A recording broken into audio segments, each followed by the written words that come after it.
ஓகேவா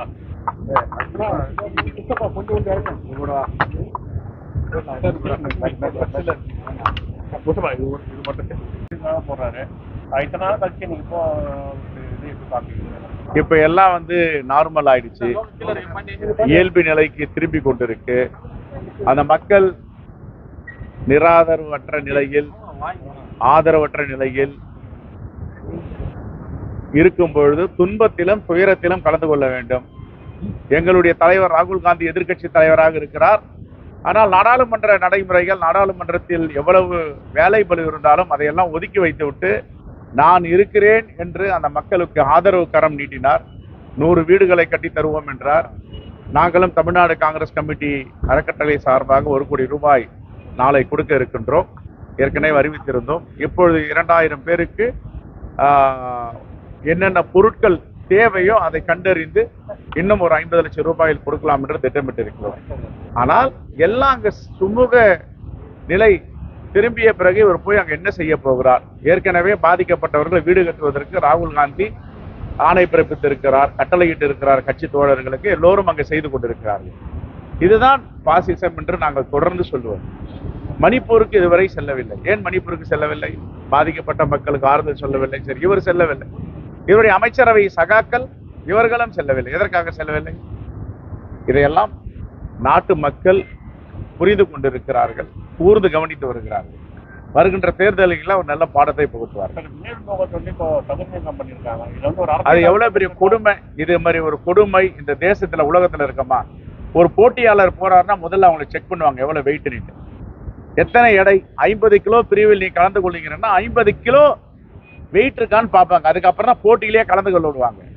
இது என்ன? இது உலகத்தில் எங்குமே நடக்காத ஒரு நடைமுறை இந்த வீரருக்கு நடந்திருக்கிறது என்றால் இதை வன்மையாக கண்டிக்கிறோம். ஏன் பாரத பிரதமர் இதில் தலையிடவில்லை? ஏன் இந்திய வெளியுறவு இதில் தலையிடவில்லை? ஏன் விளையாட்டுத்துறை இதில் தலையிடவில்லை? உடனே தலையிட்டு இது அநீதி, ஏன் இவருக்கு இந்த அநீதியை இழுத்திருக்கிறீர்கள்?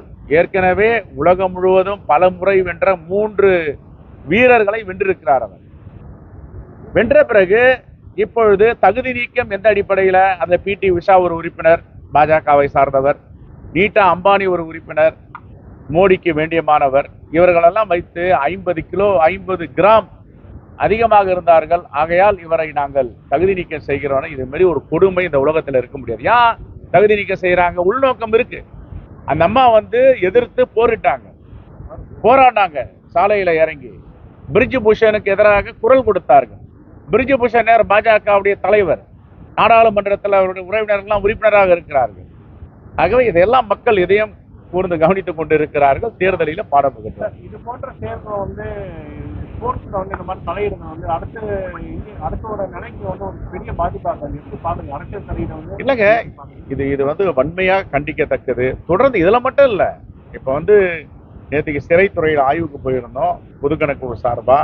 அங்க எல்லோரும் சொல்றாங்க, ஒரு அனல் மின் நிலையத்தை எழுதி கொடுக்கணும்னு கேட்கறாங்களாம்.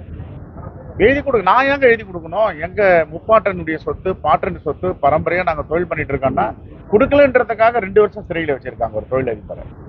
இதுதான் பாஜகவுடைய ஆட்சியுடைய மாடல். எடப்பாடி பழனிசாமி பள்ளி மாணவர்களுக்கு கொடுக்கக்கூடிய சீர்கைகள் இதெல்லாம் சிறிய விஷயங்கள். முதலமைச்சருடைய கவனத்துக்கு போனா உடனே நிறைவேற்றி தரப்போகிறார். எவ்வளவு திட்டங்களை தீட்டி இருக்கிறார்கள். கொடுத்த வாக்குறுதியை நிறைவேற்றி விட்டு கொடுக்காத வாக்குறுதியை நிறைவேற்றி இருக்கிறார்கள். ஆகையால இதையெல்லாம் ஷார்ட் அவுட் பண்ணிடுவாங்க. தேங்க்யூமா. Thank you very much.